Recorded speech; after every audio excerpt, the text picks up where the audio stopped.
damn weird. Nessie of the Loch.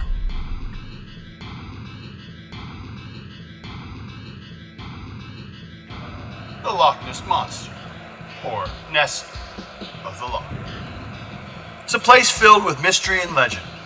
The first recorded sightings of the monster was 565 AD, but it was said to have snatched up and eaten a local farmer before being forced back into the waters by Saint Columba. Over the years, rumors spread far and wide about strange events at Loch Ness.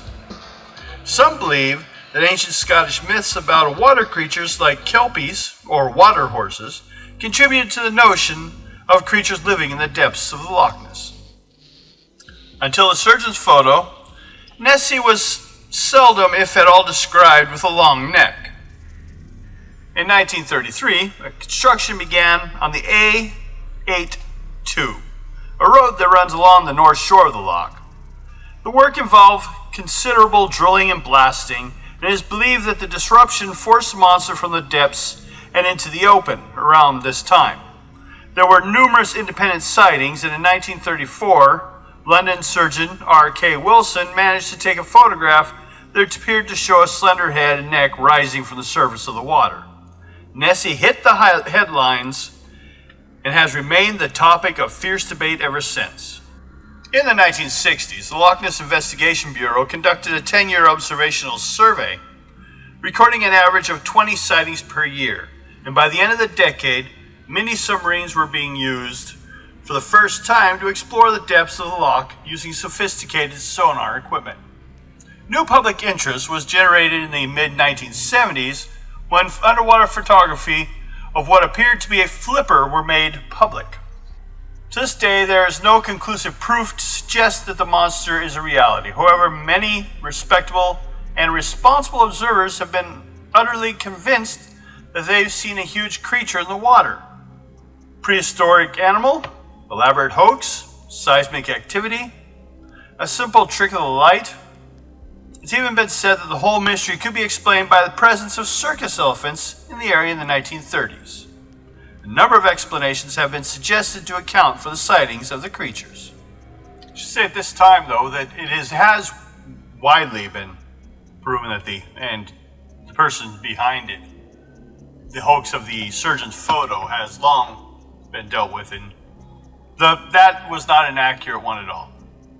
But the fact that they were trying to hoax such a creature at that location was because there were other stories previous to that. That one shot does not disprove the entire thing, but that one was a hoax. Amongst the number of explanations suggested were, let's say, eels. A large eel was an early suggestion. Eels are found in the Loch Ness, and a usually a large one would explain many sightings. Sightings in 1856 of a sea serpent, or kelpie, in a freshwater lake near Lowerburst in the Outer Hebrides were explained as those of an oversized eel, and also believed common in Highland lakes. Elephants. In 2006, paleontologist and artist Neil Clark suggested that traveling circuses might have allowed elephants to bathe in the loch. The trunk would be perceived head and neck, with the head back and the perceived humps of the animal, as well as the nose sticking out, may be mistaken as the neck of a creature.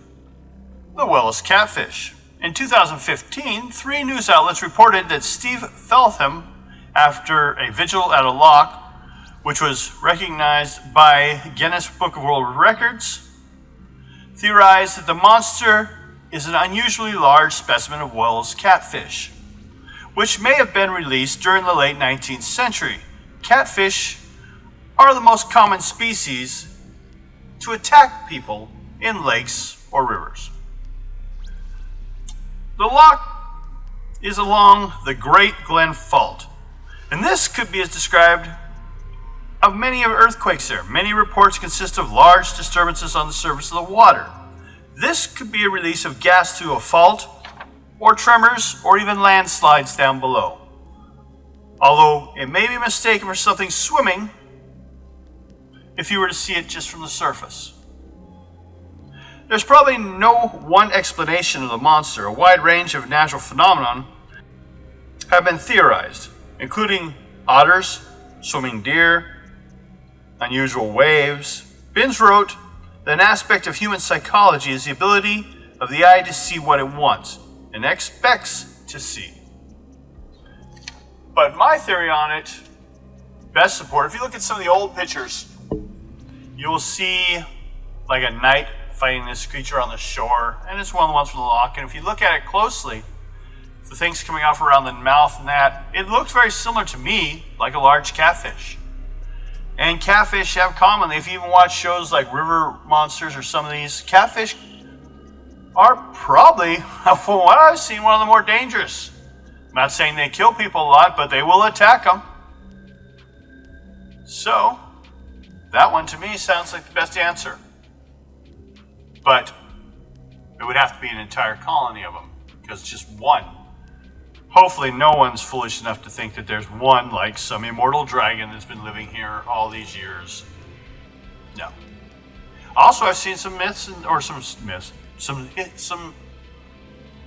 also I've seen some theories that maybe at this time it's dead. Maybe it was there at one time, but has since then deceased. Well, thank you for your time.